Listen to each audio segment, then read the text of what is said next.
Bonjour tout le monde, je m'appelle Vincent chez Ace Performance, on est votre spécialiste Subaru, puis aujourd'hui on fait une petite capsule pour vous expliquer les différences entre les stages de performance.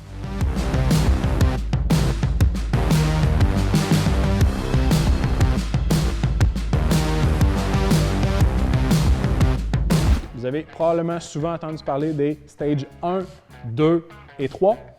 Je tiens à vous dire qu'avant de vous lancer là-dedans, prenez de l'information et si vous avez besoin, contactez-nous. Il se fait beaucoup de stages différents parce que c'est une appellation qui n'est pas universelle. C'est-à-dire que le stage 1 chez Ace Performance, le stage 1 chez Cobb n'équivaudra pas exactement toujours à la même chose. Pour vous expliquer les grandes lignes, les grandes différences, le stage 1 va s'approprier, si on veut, sur une voiture qui va être pratiquement d'origine, à laquelle on va greffer une programmation, généralement au niveau d'un Cobb Access Port, qui est un programmeur. On va, de manière facultative, ajouter une entrée d'air.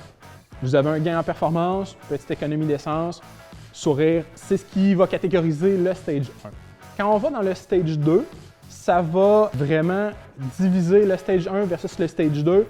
On prend le stage 1 qui est la programmation, qui est possiblement l'entrée d'air, c'est facultatif, et on va ajouter ce qu'on appelle le downpipe ou le G-pipe sur les WRX 2015+. On va enlever de la restriction après notre turbo. C'est-à-dire qu'on veut que notre turbo souffle de l'air de manière plus efficace, que ça soit plus facile pour lui, puis on va venir augmenter les gains de performance. Après l'ajout de cette pièce-là, l'entrée d'air toujours facultative, notre programmation va être modifiée. On va aller chercher une programmation qui est Stage 2. Le Stage 3 est celui qui va varier le plus.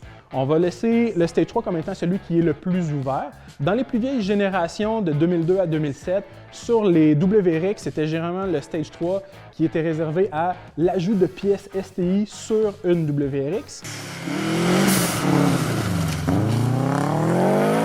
Turbo, intercouleur et ce genre de pièces-là.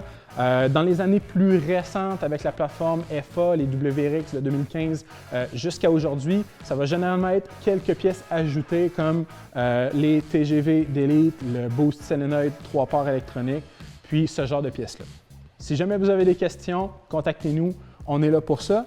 Et c'est important de comprendre que les stages de performance 1, 2, 3, que ce soit Ace Performance, Cobb ou n'importe qui d'autre, s'appliquent à votre voiture Subaru en autant qu'elle soit turbo.